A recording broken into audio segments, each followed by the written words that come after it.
So you've heard about this by now. Brian Williams apparently fabricated this story. 2 of our 4 helicopters were hit by ground fire, including the one I was in. No kidding. RPG and AK-47. Williams said several times over the years that he was in a helicopter shot down by an RPG in the Iraq War, and he's now apologized for telling the story.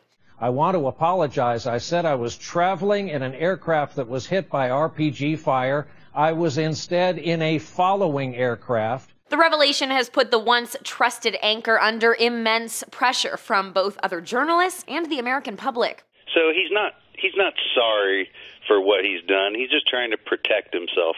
He should be fired. Variety's Andrew Wallenstein wrote that Williams' apology wasn't vulnerable or honest enough. Cue the cross-examination. Now it seems Williams' entire body of work will be pored over. And one story in particular is starting to stick out. When Williams was in New Orleans for Hurricane Katrina, he allegedly saw some pretty shocking stuff. When you look out of your hotel room window in the French Quarter and watch a man float by face down.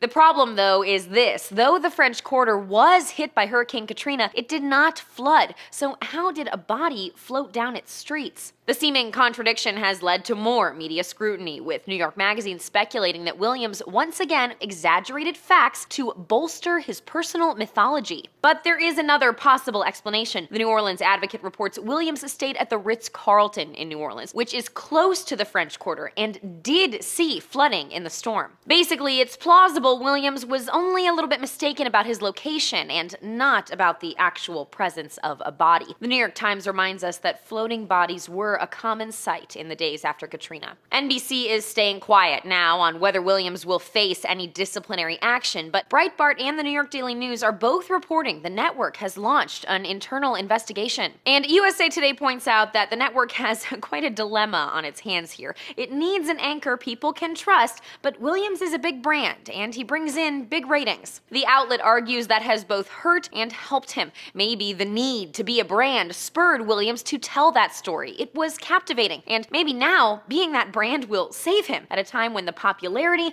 and moral authority of nightly news shows is on the decline. For Newsy, I'm Lauren Zima.